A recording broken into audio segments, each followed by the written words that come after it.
सध्या आपण पाहतोय गेमिंगचं तरुणाईला फार वेळ आहे आणि जर तुम्हाला गेमिंग पीसी हवा असेल किंवा गेमिंग लॅपटॉप हवा असेल तर त्याला लागतं ग्राफिक्स कार्ड। तर प्रत्येक लॅपटॉपवर प्रत्येक गेमिंग पीसीवर तुम्हाला एनव्हिडिया हे लिहिलेलं कुठे ना कुठे दिसलं असेल किंवा एनव्हिडिया हे नाव तुम्ही बरंच ऐकलं असेल। एनव्हिडिया ही एकेकाळी सेमीकंडक्टरच्या क्षेत्रामध्ये राज्य करणारी कंपनी आज तिचा मार्केट शेअर 95% थेट शून्यावर आलेला आहे। ही धक्कादायक कबुली त्यांच्या सीईओ ने स्वतः एका मुलाखतीत बोलताना दिलेली आहे। We went from 95% market share to 0%. And so I can't imagine any policymaker thinking that that's a good idea. That whatever policy we implemented caused America to lose one of the largest markets in the world to 0%. तर का अशी परिस्थिती त्यांच्यावर ओढावली अशी परिस्थिती आणि कुठून या वाताहताला सुरुवात झाली त्या संदर्भातलेच पटकन क्विक अपडेट आपण या व्हिडिओमध्ये पाहणार आहोत। तर 2022 पासनं डिसेंडिंग संपूर्ण या मार्केट शेअर बद्दल सुरू झालं। तर त्याचं मुख्य कारण टॅरिफ धोरण आहे। अमेरिकेने सेमीकंडक्टर क्षेत्राबाबत निर्यात नियंत्रणामुळे जो काही बाजारात प्रभाव पडला त्याचाच हा भाग आहे की 95% थेट एनव्हिडियाचं मार्केट शेअर शून्यावर आलं।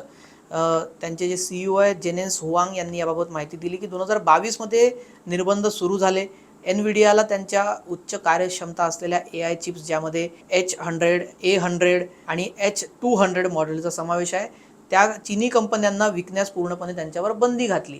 म्हणजे अमेरिकन सेमीकंडक्टर कंपनी त्यांना निर्यात नियंत्रणाचे जे नियम लागू करण्यात आले त्यातून त्यांना चीनमध्ये हे पाठवता आलं नाही आणि चीनमध्ये बऱ्याच इलेक्ट्रॉनिक गोष्टींची मॅन्युफॅक्चरिंग होते।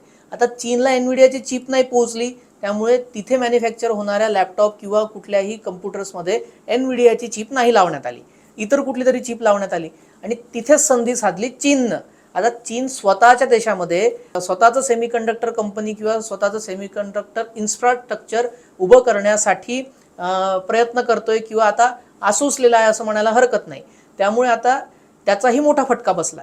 त्यामुळे 95% एका काळी मार्केट शेअर असणारी कंपनी थेट शून्यावर आलेली आहे आणि आता चीनने जर स्वतःच्या देशामध्ये सेमीकंडक्टर निर्मित करण्याचं जे काही विकसित करण्याचं पूर्ण इन्फ्रास्ट्रक्चर तयार केलं तर त्याचा नक्कीच फटका एनव्हिडियाला मोठ्या प्रमाणात बसणार आहे। आता आपण पाहतोय की AMD ग्राफिक्स कार्ड किंवा रायझनचे प्रोसेसर हे आता AMD ग्राफिक्स सोबत यायला लागतात। तुम्ही एनव्हिडियाचं ग्राफिक्स कार्ड असलेलं कधी कम्प्युटर वापरलं आहे का किंवा तुम्हाला कोणत्या कंपनीचं ग्राफिक्स कार्ड माहिती आहे किंवा तुमच्या कम्प्युटरमध्ये कोणत्या कंपनीचं ग्राफिक्स कार्ड आहे ते आम्हाला कमेंट करून नक्की सांगा आणि असेच ग्लोबल अपडेट पाहण्यासाठी न्यूज 18 लोकमतला सबस्क्राईब करायला विसरू नका।